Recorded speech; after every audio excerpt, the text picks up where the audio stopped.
से कुरान की तिलावतों की आवाज़ें आ रही हैं।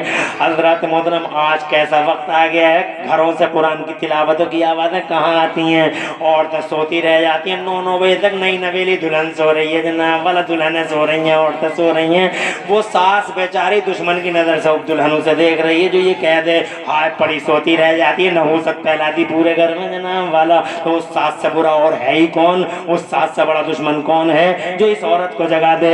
सो रही है और इसका जनाब वाला वो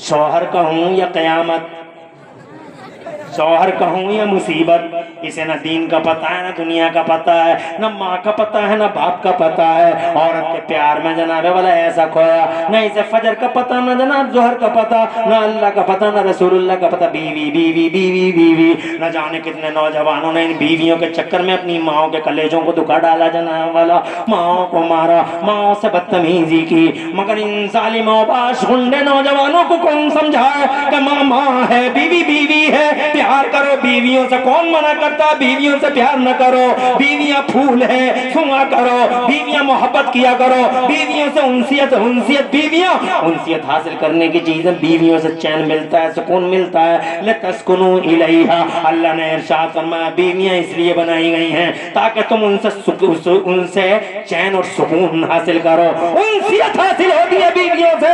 मगर क्या मतलब, माँ को मारेगा, माँ का कलेजा काटेगा, माँ के थप्पड़ मारेगा, माँ से बदतमीजी करेगा, ओल फोल बकेगा और माँ के सामने जबान चलाएगा, दरीदा दहन जंगली, तुझे मालूम नहीं है माँ माँ है, बीवी बीवी है। बीवी अगर फूल है, सूंघने की चीज है, सीने से लगाने की चीज है, तो खुदा की 1 करोड़ बार कसम, बीवी अगर सीने से लगाने की चीज है तो माँ अल्लाह की 1 करोड़ बार कसम सर पे उठाने की चीज है। सुभान अल्लाह। बीवी अगर सीने से लगाने की चीज है तो माँ सर पे बैठाने की चीज है जनाबे वाला।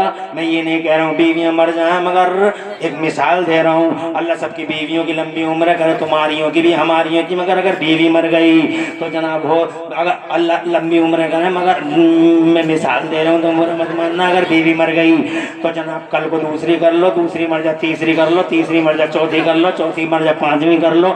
यहाँ ना मिले तो 100 किलोमीटर के फासले से ले आओ, वहाँ ना मिले तो और उधर को चले जाओ, इधर को चले जाओ, मिल जाएगी जनाब वाला। मगर अगर माँ ने जिस दिन माँ की आंखें बंद हो गई,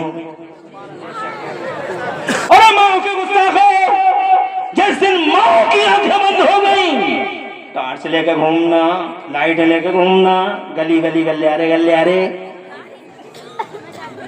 गली गली गलियारे गलियारे चराग लेके घूमना, जिस दिन माँ की आंखें बंद हो गई। औरतें बहुत नजर आएंगी दुनिया में, मगर अल्लाह की कसम किसी गली किसी गलियारे में तेरी माँ का चेहरा नजर नहीं आएगा। माँ जिंदा है, नेमत जान अल्लाह की, रहमत जान अल्लाह की, बरकत जान अल्लाह की तरफ से। इसकी कदर कर ले, इसका सम्मान कर ले। मैं ये नहीं कह रहा हूँ बीवियों के गुस्ताख हो जाओ, बीवियों का भी एक दायरा है और माँ का भी जनाबे वाला एक दायरा है। अर्ज करना चाहता था, टाइम ज्यादा ना हो जाए, मेरा मौजू ये नहीं है, मेरा मौजू ये है जनाबे वाला कहाँ से सीख लिया, कहाँ मेरी अम्मी 14 पारों की हाफिज़ कुरान थी, माँ पढ़ती थी, इतना पढ़ा कि मैंने माँ के पेट में जनाबे वाला सुनता रहा और इतना सुना इतना सुना इतना सुना कि मैं सुनते सुनते 14 पारों का हाफिज़ कुरान हो गया। सुभान अल्लाह। माँ के पेट में अगर औलाद है, तवज्जो है, तो बहुत बड़ा असर पड़ता है माँ की नक्लो हरकत का, माँ की एक्टिविटीज का, उस बच्चे पे बहुत बड़ा असर पड़ता है। इसीलिए बुढ़िया कहती है सेब खिलाओ, संतरे खिलाओ, सेब खिलाओ, संतरे खिलाओ। माँ को सेब खिलाओ, संतरे खिलाओ, अनानास का जूस लेंगे तो अंगूर लागे तो बच्चा गोरा पैदा होगा, नए और जनाब वाला हेल्थी पैदा होगा। इस तरह की बातें चलती हैं समाज में, मगर इस बुढ़िया को भी खबर नहीं है, बस ये ही पता सेब खिला, संतरे खिला, सेब खिला, संतरे खिला। आगे की इसे भी मालूम नहीं है जनाब वाला, बस इतना ही बता दिया कितना सेब खिलाओ, संतरे खिलाओ। आगे की ये है, अगर तुम कहो तो मैं सुना दूँ। तुम परेशान तो नहीं हो रहे हो? 20 मिनट और सुन लोगे? 1 घंटा, 1 घंटा और सुन लोगे? खुश रहो, आबाद रहो, मजमा बहुत अच्छा है। और मैं भी चाहता हूँ जल्दी जल्दी पूरी बातें कर दूं। बच्चे के साथ 2 चीजें आ रही हैं। जब माँ के पेट से बच्चा दुनिया के पर्दे पे तशरीफ लाता है, 2 चीजें आ रही हैं उसके साथ। एक जिस्म आ रहा है और दूसरा रूह आ रही है। क्या आ रहा है? एक जिस्म आ रहा है और एक क्या आ रही है? रूह आ रही है। अब इन जिस्म और रूह में सबसे ज्यादा पावरफुल कौन सी चीज है? रूह। सबसे ज्यादा पावरफुल कौन सी चीज है? अरे जिस्म ज्यादा पावरफुल नहीं है। जज़ाकल्लाह। जिस्म पावरफुल नहीं है। अरे रूह ही तो चलाती है पूरे जिस्म को। जी जी। कौन चलाता है जिस्म को? रूह चलाती है। अगर रूह निकल जाए, तुम यही देख लो ना दुनिया में, अरे रूह अगर निकल गई तो आंखें तो है मगर ऐसे ही रहेंगी। जी जी। कोई फायदा नहीं। कान तो है मगर ये लखनऊ की भूल भुलैया ऐसे ही बनी रहेगी। चच्चा सही कह रहे हैं, भी नहीं घूमती। रूह का कमाल है। रूह पावरफुल है, रूह स्ट्रांग है जिस्म और बॉडी के मुकाबले। अगर इतना समझ रहे हो तो एक बात 30 सेकंड में ये समझ लो कि हकीकतें दो तरह की होती हैं, एक सीन एक अनसीन। एक हकीकत वो होती है जो दिखाई देती है और एक हकीकत वो होती है जो दिखाई नहीं देती, वही ज्यादा पावरफुल होती है। जैसे जिस्म दिखाई दे रहा है मगर रूह दिखाई नहीं दे रही है, मगर वही ज्यादा पावरफुल होती है, वही ज्यादा स्ट्रांग होती है। और जैसे कटाई दिखाई दे रहा है, जैसे जनाब वाला चौधरपुर दीप दिखाई दे रहा है, जैसे सहसपुर दिखाई दे रहा है, जैसे तुम्हारा कैलसा दिखाई दे रहा है, पागोड़ा दिखाई दे रहा है जनाब वाला मुरादाबाद, और तुम्हारा ये दिखाई दे रहा है, कौन सा दिखाई दे रहा है, ये गोया और हरियाणा और कलकत्ता मद्रास, सब कुछ दिखाई दे रहा है, ये सब कुछ दिखाई दे रहा है, ये सब दिखाई दे रहा है। मगर इस पूरी दुनिया को चलाने वाला अल्लाह दिखाई नहीं देता, संसार की रचना करने वाला अल्लाह दिखाई नहीं देता। तो दूर से कहते सुभान अल्लाह। ऑपरेटर वो है, जनरेटर वो है, कंट्रोलर वो है। अरे कौन है कंट्रोलर, कौन है क्रिएटर? क्रिएटर अल्लाह है, कंट्रोलर अल्लाह है, वो दिखाई नहीं देता, वही ज्यादा पावरफुल है। हमारी और तुम्हारी क्या है? समझ में आ गई?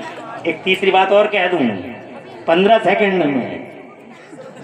देखो ये नमाज दिखाई दे रही है, रोजा दिखाई दे रहा है, ये हज दिखाई दे रही है, हाजी जी नमाज पढ़ना जा रहे हैं, इनका मुंह देख लो, इनका मुंह ऐसा लग रहा है जैसे ये रोजेदार हैं, बड़ा सूखा सूखा भोला भोला सा मुंह लग रहा है। ये रोजा रखे हुए हैं, रोजा दिखाई दे रहा है, नमाज दिखाई दे रही है, हज दिखाई दे रहा है, तवाफ काबा दिखाई दे रहा है, ये ज़कात दे रहे हैं, ये भी दिखाई दे रहा है, ये अमल दिखाई दे रहा है। मगर जानते हो इस अमल को कौन सी चीज़ चलाती है? इस अमल के लिए कौन सी चीज़ मुहर्रिक होती है? जानते हो इस अमल, ये अमल जनाबे वाला ये तो बॉडी की तरह, इसे चलाता कौन है इस अमल को?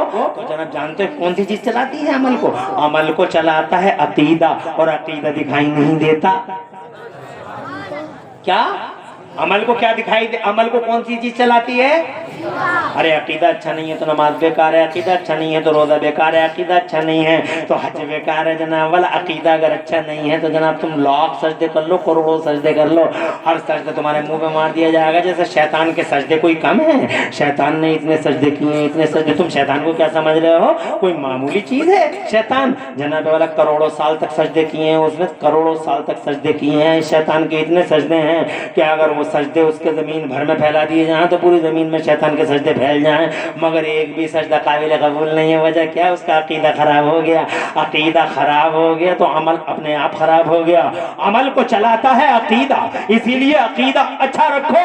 और जनाबे वाला अकीदा ऐसा ना हो डगमगाता हुआ, चरमराता हुआ, बिरयानी पे बिकता हुआ, समोसे पे बिकता हुआ, एक अंडे की प्लेट पे बिक गया। और तुम भी सही हो, तुम भी सही हो, तुम भी सही हो, तुम भी सही हो। ये जनाब वाला एक बिरयानी के प्लेट पे ही मर गया और एक समोसे पे अकीदे का सौदा कर दिया तो जनाब वाला कुछ भी तो नहीं बचा, ना अमल बचा ना अकीदा।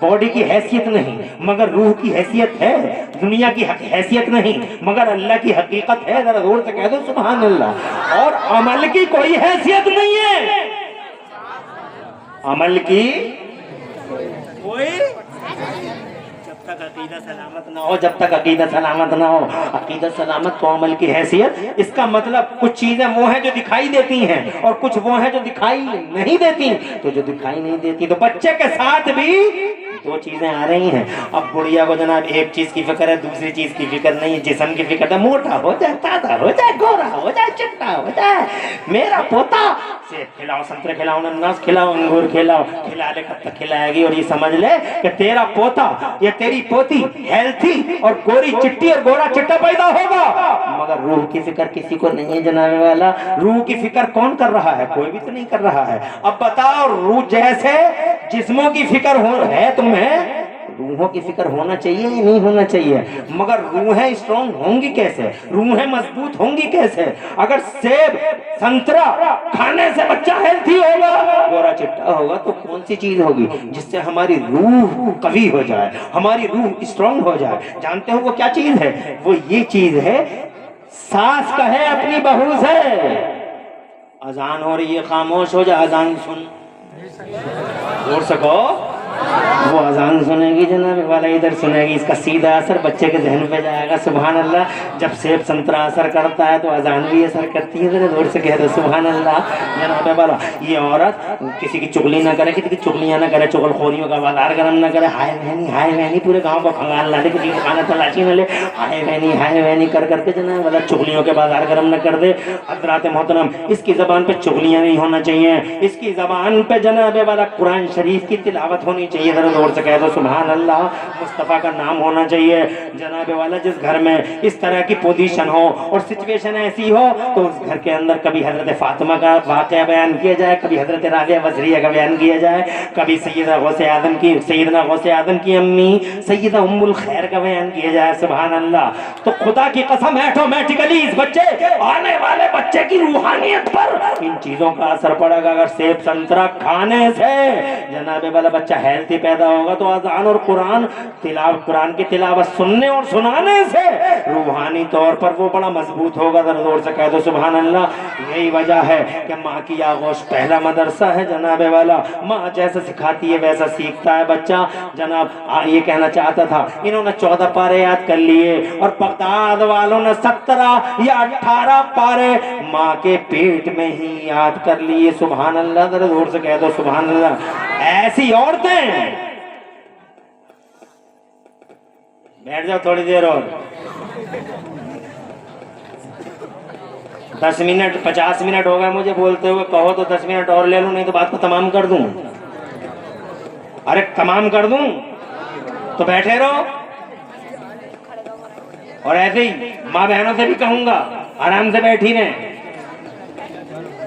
या तो आती नहीं, आई थी तो पूरी बात को तो सुनो। माँ बहनों को तो जरूरी है सुनना। अच्छी औरतें हैं, अच्छा सुन रही हैं, अल्हम्दुलिल्लाह आप भी अच्छा सुन रहे हैं। मैं 10-15 मिनट और लूंगा, ज़्यादा नहीं लूंगा। मेरा तो रोज़ाना का यही काम है जनाबे वाला। और जब मैं नहीं थका, तुम्हारा तो रोज़ाना का नहीं, आज का ही काम है। तुम आज के में ही थके जा रहे हो, हम रोज़ाना नहीं थक रहे, तुम आज के में ही थके जा रहे हो। क्या जिस्म है या कूड़ा है? शान से बैठे रहो। और सैयद साहब कह दे तो पूरी रात बैठे रहो। जोर से कहिए सुभान अल्लाह। 17 या 18 पारों के हाफिज़ कुरान हो गए। फिर माँ ने दूल्हा बनाया, बगदाद को भेज दिया, पढ़ने जाओ बेटा। इतना पढ़े